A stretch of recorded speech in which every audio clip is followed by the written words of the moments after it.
Quel est le vrai problème de Marvel?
Depuis plus de 10 ans, les studios Marvel ont sorti plus de 31 films. Ces 31 films ont été décomposés en 4 phases. La phase 1 avec 6 films, pareil pour la deuxième. Quant à la phase 3, elle est faite de 10 films. La quatrième comporte, elle, 15 films, soit plus du double de la première phase.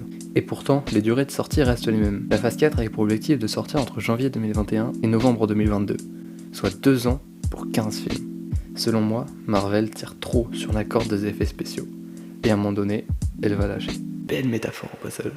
De nombreux artistes FX qui ont travaillé avec Marvel ont parlé de torture. Enfin, d'une sorte de torture. Des changements d'effets spéciaux de dernière minute, des plans ultra réalistes avec des deadlines ultra courtes, pas vraiment un bon environnement de travail quoi. Par exemple, le film Avatar 2, sorti récemment, est juste une beauté graphique. Certes, il a mis 13 ans à sortir, mais il est déjà compté comme l'un des plus beaux films. Comparé au Marvel, ce film a beaucoup moins de faux raccords et de petits détails qui viennent casser le réalisme. Et également en opposition au studio Marvel, les réalisateurs d'Avatar 2 n'ont embauché quelques entreprises, avec comme principal Weta Digital. Ou Weta Digital, j'en sais rien. Ce qui permet une homogénéité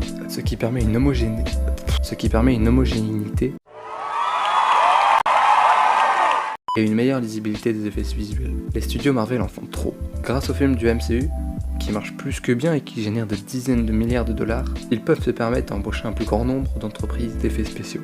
Mais malgré tout l'argent qu'ils gagnent, s'il y a bien une chose qu'ils ne pourront jamais acheter, c'est le temps. Les entreprises que les studios Marvel embauchent, aux 4 coins de la planète, dans des studios différents, qui, à cause du travail acharné, ne peuvent pas se concentrer sur d'autres projets. Par exemple, pendant la sortie de Spider-Man No Way Home, des effets spéciaux ont été réalisés quelques jours avant la sortie au cinéma, et même après la sortie, ce qui veut dire que si vous êtes allé le voir le jour de sa sortie, et quelques semaines plus tard, vous n'avez pas vu les mêmes films à 100%. D'après moi, Marvel ruine l'image du cinéma, surtout qu'il possède une majeure partie du cinéma actuel. Marvel n'est juste une pompe à fric, qui ne pense plus à la qualité graphique ou même scénaristique. J'ai pas été très clair, mais en gros, il commence à tourner en rond. Plus ils génèreront d'argent, plus ils produiront de films, quitte à réduire encore plus les deadlines et augmenter le temps de travail des artistes. Le réalisateur de Marvel a malgré tout dit qu'ils allaient baisser le rythme de production pour laisser le temps aux équipes de Marvel de se reposer. Si je puis me permettre, c'est pas trop tôt. Mais il a aussi dit qu'il voudrait que le MCU continue sur encore plus de 80 ans. Rien que ça. Imaginons vraiment que le MCU continue aussi longtemps, à un moment donné, le public va finir par se lasser. Et c'est un peu déjà ce qui commence à arriver. On voit notamment avec ce qui arrive avec les nouveaux Avengers qui ont été pas mal critiqués.